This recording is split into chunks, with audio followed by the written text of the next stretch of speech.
Subscribe now and press the bell icon.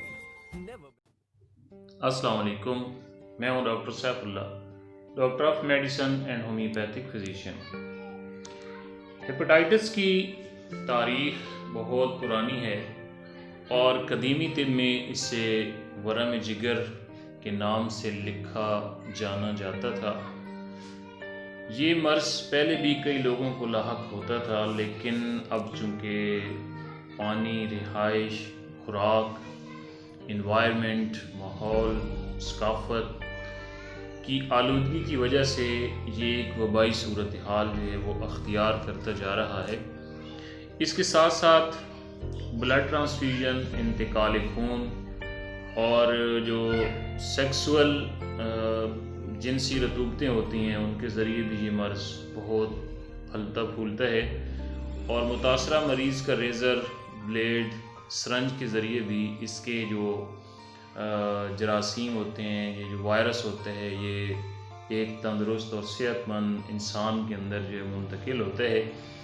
اس کی علامات یہ ہوتی ہیں کہ دائیں جانب پسلیوں کے نیچے ایک بوجھ سا اور ایک گرانی سی جو ہے وہ محسوس ہوتی ہے، فیل ہوتی ہے، اور مریض کا جو چہرہ ہوتا ہے وہ پھیکا پڑ جاتا ہے۔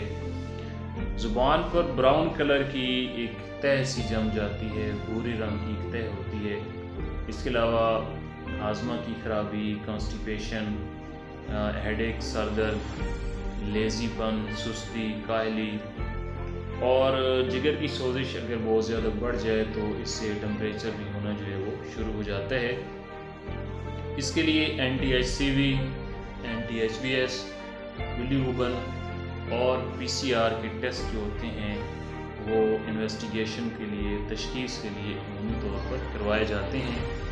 قدرتی نیچرل ہومیوپیتھک ادویات، ان میں سب سے پہلی میڈیسن جو ہے وہ برائیونیا ہے، اور اس کی سمٹمز یہ ہوتی ہیں کہ مریض کا منہ کا ذائقہ جو ہوتا ہے وہ کڑوا ہوتا ہے اور بٹر ٹیسٹ ہوتا ہے، اور اس کو کانسٹیپیشن کا مسئلہ بھی ہوتا ہے۔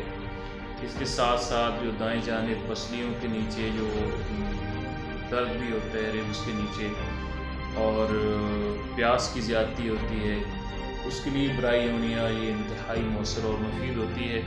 اس کے علاوہ دوسری میڈیسن نیکسومیکا ہے۔ ایسے لوگ جو منشیات، مسالہ جات کا زیادہ استعمال کرتے ہیں، ہائی لائف زندگی گزارنے والے لوگ، اور جن کو کانسٹیپیشن کا مسئلہ ہوتا ہے، پخانہ کھل کے نہیں آتا، اور مرچ مسالے اور میڈیسن کا زیادہ کثرت سے استعمال کرنے والے لوگوں کو اگر ہیپاٹائٹس کا مسئلہ ہو جائے تو ان کے لیے نیکسومیکا انتہائی مؤثر اور مفید ہوتی ہے۔ اور ان کے ساتھ ساتھ کارڈس میریانس، چیلیڈونیم اور چائنا، ان کی مدر ٹنچر جو ہوتے ہیں ان امراض کے خاتمے کے لیے، ہیپاٹائٹس کے خاتمے کے لیے بہت زیادہ بلند مقام رکھتے ہیں۔ ان تینوں کو آپس میں برابر مقدار میں لے کر مکس کر لیں، اور 10 ڈراپ جو ہیں وہ صبح دوپہر شام ایک گھونٹ پانی میں استعمال کرنے سے ہیپاٹائٹس جو ہوتا ہے وہ بالکل جلد ہی ٹھیک ہونا شروع ہو جاتا ہے۔ اس کے علاوہ مزید معلومات کے لیے میرے channel happy life with doctor Saif پر وزٹ کریں، لائک کریں، کمنٹس کریں، سبسکرائب کریں اور شیئر کریں۔ Thank you.